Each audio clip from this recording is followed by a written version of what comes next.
আসসালামু আলাইকুম। চলে আসলাম দুপুরের রান্নায়। আমি এখন আগে একটু ভাজি করে নিব ব্রোকলি। আমি একটু পেঁয়াজ, শুকনা মরিচ, কাঁচামরিচ দিয়ে ভেজে নিছি। দুপুরে কি রান্না করব তাই আগে ভাজিটা আগে করে নেই, দেখি তারপরে কি রান্না করা যায়। যেহেতু কালকের বাসি তরকারি আছে। একটা এখন তরকারি সবজি কিন্তু অনেক দাম ইতালিতে, আর বিশেষ করে অনেক সবজি পাওয়া যায় না। শুধু ইতালিয়ান কিছু সবজি আছে তা পাওয়া যায়। এই যে এই কই ব্রোকলিটা প্রায় ১ টাকার বেশি নিছে। হেও হাফ কেজি। এদিকে একটু পেঁয়াজ হালকা ভেজে নিব। ব্রোকলিটা দিয়ে কিছুক্ষণ ঢেকে দিছিলাম। মাঝে মাঝে আমি একটু আলুও ব্যবহার করি, কিন্তু আজকে আমি আলু দিই নাই। যেহেতু ভাত খাওয়ার লোক আজকে দুপুরে কম, সেই জন্য আগে অল্প করে আমি অল্পই ভাজি করব। এদিকে পেঁয়াজটা একটু লাল হয়ে গেলে আমি এটার মধ্যে আদা রসুন দিয়ে দিব।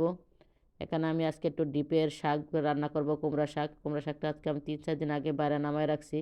এখন আমাদের ইতালিতে মানে নর্মাল ফ্রিজ, প্রায় ডিপ ফ্রিজ আর বাইরে একই কথা। আজকে ৪ দিন হয় আমি নামায় রাখছিলাম, কিন্তু খাওয়ার শিডিউল পাই নাই। তাই আজকে চিন্তা করলাম আজকে আর রাখা যাইব না। আমি একটু হলুদ মরিচ আদা রসুন দিয়ে ভালো করে কষায় নিব। কী দিয়ে রান্না করব? আমি শোল মাছের মাথা দিয়ে আজকে শাকটা রান্না করব।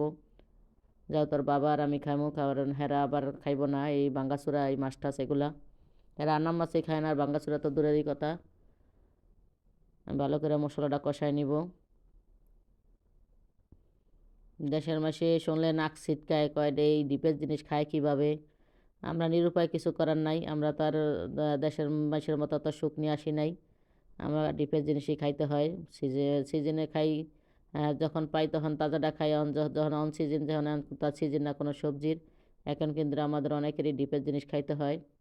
আর নাইলে খাইতে হইব শুধু কফি, আর এখন সিজনে শুধু আছে কফি আর আলু। আর কফিটা বিশেষ করে বেশি করতে ভালো লাগে না। এই যে আমি শাকটা একটু ওভেনে দিয়ে একটু করে নিচ্ছি, সাথে একটা ছোটো মিষ্টি আলু দিয়ে দিচ্ছি। আমার ব্রোকলি ভাজি কিন্তু হয়ে গেছে। আমি এটা ভালো করে মাথাটা দিয়ে ভালো করে কষায় নিচ্ছি। এখন আমি শাকটা দিয়ে দিব। আসলে মিলাই জিলাই খাইতে হয়, এইভাবে মানুষের জীবন। কারণ মাংস রান্নলে পোলাপানে খাইতে চায় না, একদিন রান্না করে 3 দিন গইরায়। কী খাবো, এই মিলাই জিলাই খাওয়া।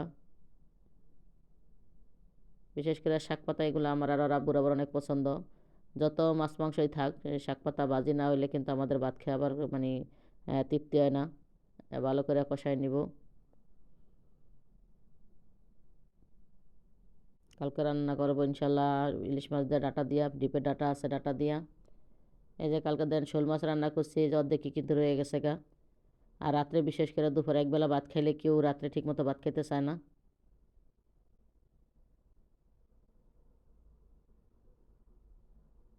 আমি একটু জিরা দিয়ে দিছি।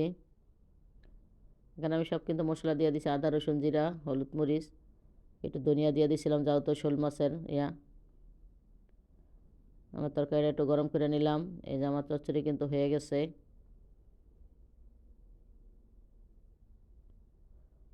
যারা আমার ইউটিউব থেকে দেখছেন চ্যানেলটি সাবস্ক্রাইব করে পাশে থাকবেন, আর যারা ফেসবুক থেকে দেখছেন একটি লাইক কমেন্ট শেয়ার দিয়ে পাশে থাকবেন।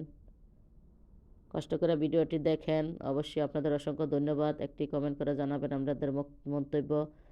আল্লাহ হাফেজ।